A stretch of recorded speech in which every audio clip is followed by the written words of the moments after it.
गुरु प्यारी परम सत्कार योग सात संगत जी, आप जी सभी संगत को प्यार भरी राधा स्वामी जी। गुरु प्यारी सात संगत जी, सबसे पहले तो आप जी सभी सत्संगी भाई बहनों को पूरे परिवार सहित होली की हार्दिक शुभकामनाएं।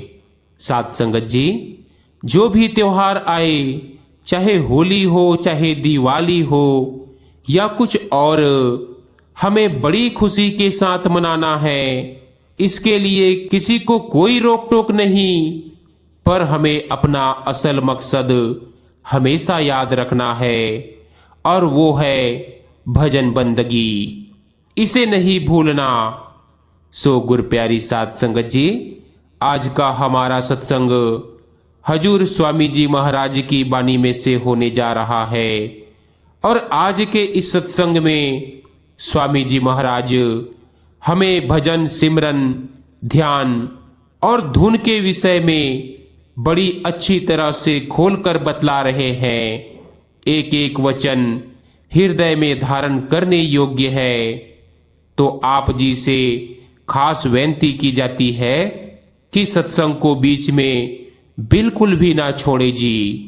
तो आओ अपने अपने संत सदगुरु को याद करके आज के इस सत्संग का पूरा लाभ उठाते हैं। बाणी हजूर स्वामी जी महाराज। उपदेश गुरु और शब्द अथवा नाम भक्ति का। वचन 19वां, शब्द दूसरा। सत्संग के वचन। गुरु का ध्यान कर प्यारे, बिना इसके नहीं छुटना। नाम के रंग में रंग जा, मिले तो ही धाम निज अपना। गुरु साहिब कहते हैं कि परमार्थ का उसूल है सिमरन, ध्यान और धुन। आम लोग धुन पर जोर देते हैं। सबसे पहले तो सिमरन जरूरी है, यानी सिमरन के जरिए रूह को 9 द्वारों में से निकालकर तारे, सूरज, चंद्रमा पार करके अष्टदल कवल तक जाना है। अब रूह को वहां ठहराने के लिए कोई काम देना है। रूह जाती है, वापस आ जाती है। बहुत से लोग शिकायत करते हैं, जी हमारा पर्दा खुल गया था, फिर बंद हो गया है। जिस दिन कभी सिमरन बन गया, रूह ऊपर चली गई, पर जिस दिन कभी मन ना लगा, सिमटाव ना हुआ। होना तो यह चाहिए कि जब तक सिमरन मुकम्मल ना करे, सत्संगी को शब्द ना बताया जाए। पर अगर उस दौरान सत्संगी का चोला छूट जाए तो उसकी संभाल नहीं हो सकती। ले जाने वाली ताकत जो है वह शब्द है। जब सिमरन मुकम्मल हो जाए तब रूह को ध्यान की जरूरत है।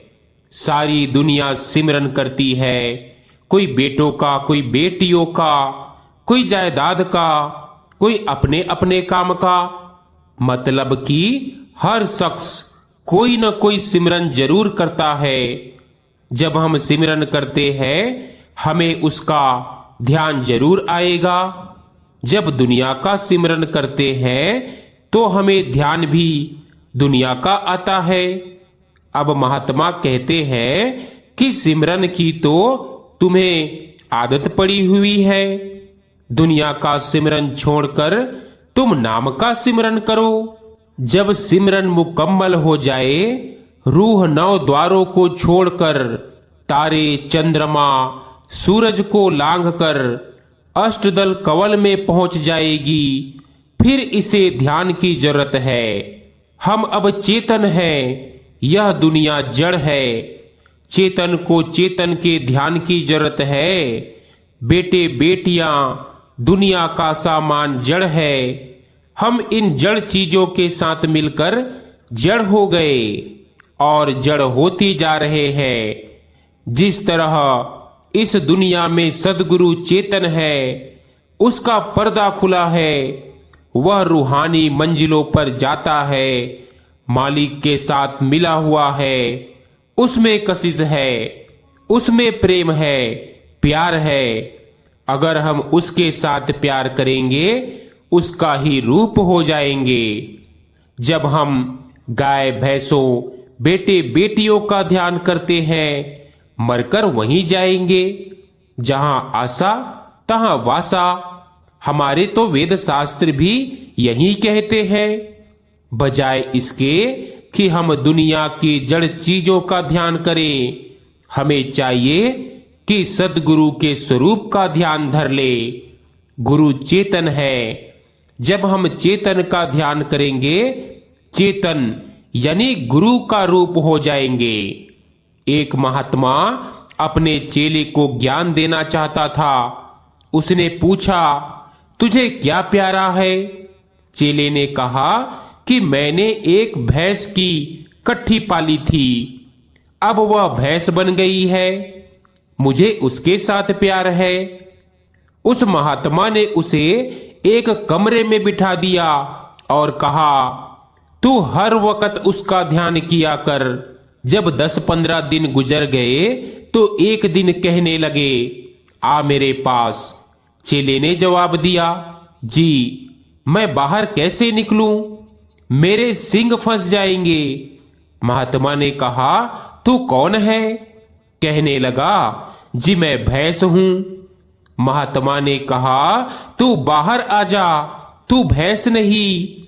खैर, जब समझाया तब उसे होश आया और बाहर आ गया। इसी तरह गुरु का ध्यान करने से जो उसके गुण होते हैं शिष्य में आ जाते हैं। गुरु तो नहीं कहता कि मेरा ध्यान कर, उसका प्यार तो नाम के साथ जुड़ा हुआ है। मगर जब हम गुरु का ध्यान करेंगे वह हमारा ध्यान नाम के साथ जोड़ देगा। जब शिष्य मेहनत करके अंदर जाता है, गुरु साथ होकर नाम पकड़ा देता है और यह अपने देश वापस पहुंच जाता है। एक सत्संगी कहते हैं, सच्चे पातशाह हुजूर की फोटो का ध्यान कर ले तो कुछ नुकसान तो नहीं होगा। फिर महाराज जी कहते हैं, ना कुछ फायदा नहीं। जो लोग मूर्ति का ध्यान करेंगे नुकसान उठाएंगे। अगर मूर्ति का ही ध्यान करना है तो पिछले महात्माओं की मूर्ति का ध्यान क्यों ना कर लिया जाए। मगर वे साथ लेकर नहीं चलते, बोलते नहीं। सो स्वरूप का ध्यान करो। अब कहते हैं कि गुरु की शरण में आकर फिर खोज करने की जरूरत नहीं। नाम लेकर अगर फिर भी खोज करता है तो उसकी तरक्की नहीं होती। पतिव्रता स्त्री जब एक बार ब्याही जाए तो फिर वह पति चाहे बुरा हो, वह दूसरे पुरुष की तरफ नहीं देखती। फिर एक सत्संगी कहता है, सच्चे पातशाह अगर सतगुरु चोला छोड़ जाए तो फिर शिष्य को क्या करना चाहिए? फिर महाराज जी जवाब देते हैं, अगर आज गुरु नाम देकर कल को मर जाए, गुरु नहीं मरता। पूरा गुरु नाम देकर चाहे कल ही चोला छोड़ जाए, हमारे लिए वह नहीं मरता। मैं जब कभी आगरा जाता हूं तो कई सत्संगी आकर मुझसे सवाल करते हैं कि जी पहले पंडित जी महाराज से नाम लिया, फिर सरकार साहिब से, अब साहिब जी महाराज से नाम लिया है, अभी तक बना कुछ नहीं। तो मैं कहता हूं तुम्हारा बनेगा भी कुछ नहीं। अगर एक स्त्री 32 पति बनाए तो वह पति किसे कहे? सारी उम्र मर मर कर एक महात्मा का ध्यान पकता है। आज एक का ध्यान किया, कल उसका ध्यान छोड़ा, फिर दूसरे का किया। अगर गुरु चला जाए, सत्संग दूसरे महात्मा का जो उनकी जगह पर बैठा है सुन लो। अगर कोई रुकावट है तो उससे पूछ लो।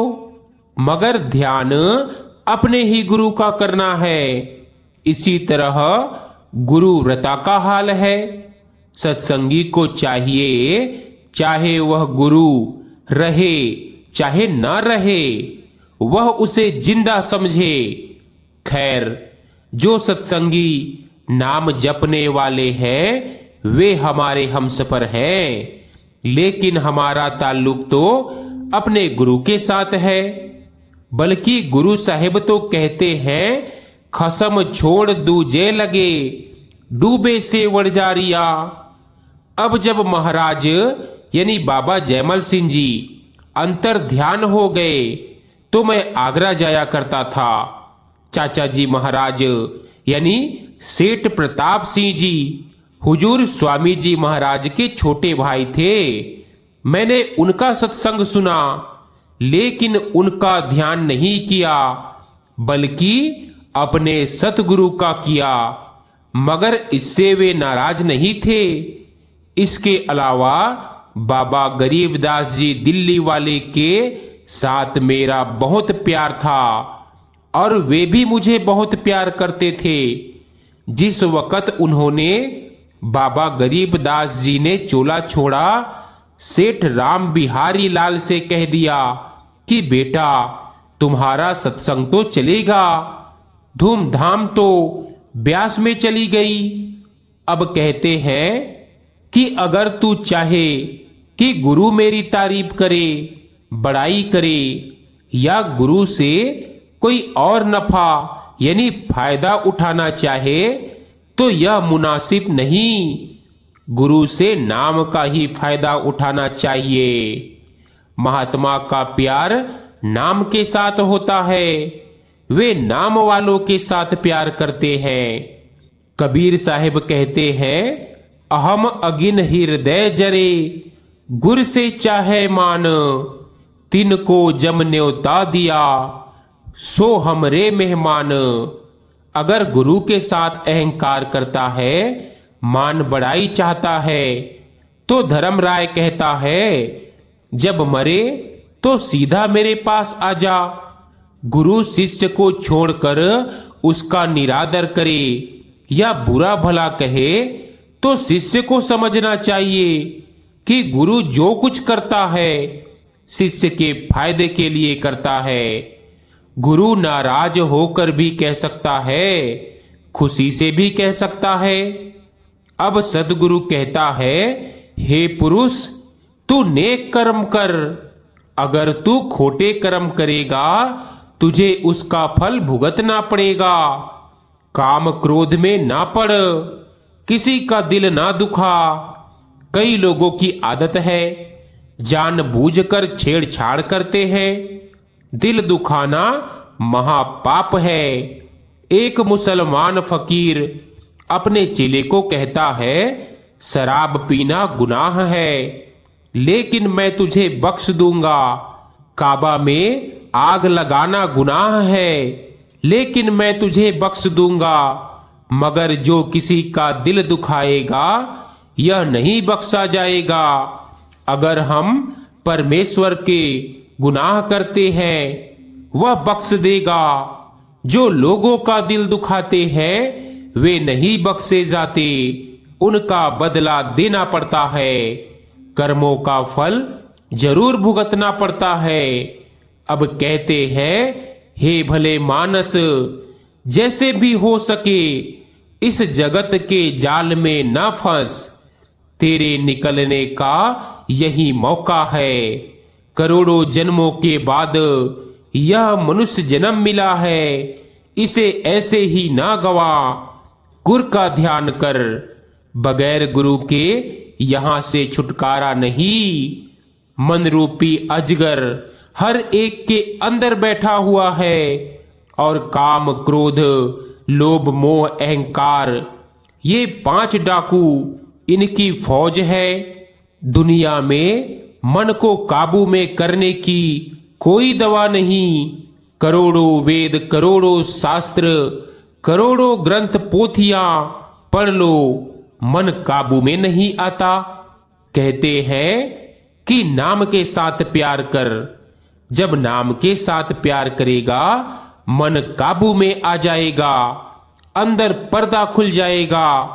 मन के साथ लड़ाई करना बहादुरी का काम है। जो कायर है वह क्या मन का मुकाबला करेगा। बड़े बड़े ऋषि मुनि मन के सामने हार गए। मन को जीतने की केवल एक ही दवा है कि रूह को शब्द के साथ जोड़ दो, नाम के साथ जोड़ दो। अब कहते हैं, अगर दुनिया में हमारा कोई दुश्मन है तो वह मन है। इस दुनिया में हमारा कोई भी दुश्मन नहीं, सभी हमारे बाप के बेटे हैं। जो मन मांगे ना दो। बड़ी बात तो यह है कि गुरु के हुक्म को और मन के हुक्म को सामने रखो, फिर देखो मन किधर जाता है। अगर गुरु के हुक्म पर कायम रहा तो समझ लो कि मन को जीत लिया। अगर मन के काबू में आ गया तो समझो फिर हार गया। मगर यह कह लेना आसान है। रोज रोज मन की तरंगों को तो देखो। जिस आदमी ने मन की चौकीदारी कर ली वह महात्मा बन गया। अब कहते हैं, मन के साथ लड़ाई करो और सभी बातें छोड़ दो। गुरु नानक साहिब कहते हैं, मन जीते जग जीत। कहते हैं कि मन को जीतने की दवा क्या है। कहते हैं, भजन सिमरन। अब देखो, पहले गुरु के साथ प्यार कर, इसमें शिष्य का फायदा है। गुरु को कोई फायदा नहीं। गुरु का प्यार उसके अपने मालिक के साथ जुड़ा हुआ है। गुरु परोपकारी होता है। गुरु अपने साथ प्यार क्यों करवाता है। जिस तरह पानी बहुत सारी नालियों में से बह रहा हो, अगर सारी नालियां बंद करके पानी को एक ही नाले में ले जाए तो वह खेत जल्दी भर जाएगा। गुरु कहता है, भाई तेरे अंदर शब्द है, तेरे अंदर नाम है। तू अपनी रूह को शब्द के साथ जोड़ दे। एक बार गुरु अंगद साहिब जा रहे थे। बात करते वक्त उनकी बाह गुरु नानक साहिब से आगे निकल गई। उन्होंने इसकी क्या सजा दी। 2 साल बाह को ताले यानी कैद में डाल कर रखा कि तूने गुरु से गुस्ताखी की है। गुरु साहिबान ने अपनी जिंदगी को सांचे में ढाला हुआ था। कहते हैं, तेरे छुटकारे की और कोई सूरत नहीं, ना मूर्ति, ना जप, न तप, न तीर्थ, न दान और ना कोई और। सिर्फ 2 बातें हैं, गुरु का प्यार और शब्द की कमाई, नाम की कमाई। सिर्फ इन 2 चीजों की जरूरत है। जब गुरु का स्वरूप अंदर आ गया और शब्द की कमाई की, फिर किसी चीज की जरूरत नहीं। कहते हैं, दिल में से सभी मोहब्बतें निकाल दे, एक गुरु और शब्द से मोहब्बत रख और किसी चीज की जरूरत नहीं। अब सब कुछ कहकर गुरु साहिब अंत में बड़े प्यार से कहते हैं कि भाई हमारी लड़ाई तो मन के साथ है। मन की चौकीदारी करो, मन का ख्याल रखो। जो कहते हैं, जी मन नहीं लगता, इसमें गुरु क्या करे। गुरु को छोड़कर मन के काबू में आए हुए हैं। गुरु अमरदास जी कहते हैं, मन ही नाल झगड़ा, मन ही नाल सत। जब मन काबू में आ जाए फिर रूह को ऊपर शब्द के साथ जोड़ दो और शब्द की लज्जत लो। अब देखो स्वामी जी महाराज अपनी अंतिम पंक्ति में हमें क्या हिदायत दे रहे हैं, ध्यान पूर्वक सुनिएगा। कहते हैं, सब काम जग झूठा, त्याग दे इस ही को गहना। कहे राधा स्वामी समझाई, गहो अब नाम की शरणा। कहते हैं सारे झगड़ों को छोड़कर एक मन को घेर ले, पढ़ना पढ़ाना जप तप तीर्थ मूर्ति सबका ख्याल छोड़ दे और एक नाम को पकड़ ले। अगर मन में बैठ जाए तो एक ही कड़ी काफी है। कबीर साहिब की बानी है और बाबा जी महाराज भी इसी बानी को अक्सर सत्संग में फरमाया करते हैं। कहते हैं कबीर आदि साख यह कोट ग्रंथ कर जान, नाम सत्य जग झूठ है सूरत सबद पहचान। कहते हैं कि दुनिया फना नासवान है, नाम बका यानी सदा रहने वाला है। सूरत को सबद के साथ जोड़ दे और कोई काम ही ना कर, नाम के साथ प्यार कर लो, नाम का रूप हो जाओगे, नाम में समा जाओ, आपा भाव नाश हो जाए, फिर तुम्हें लाने वाला कोई नहीं। सो गुरु प्यारी साध संगत जी, आज का हमारा सत्संग यहीं समाप्त होता है। मिलते हैं एक नए सत्संग वीडियो के साथ। विनती है कि सत्संग वीडियो को ज्यादा से ज्यादा अपने सत्संगी भाई बहनों के साथ शेयर भी जरूर कीजिएगा, ताकि उन्हें भी सत्संग वीडियो का पूरा लाभ प्राप्त हो सके। राधा स्वामी जी।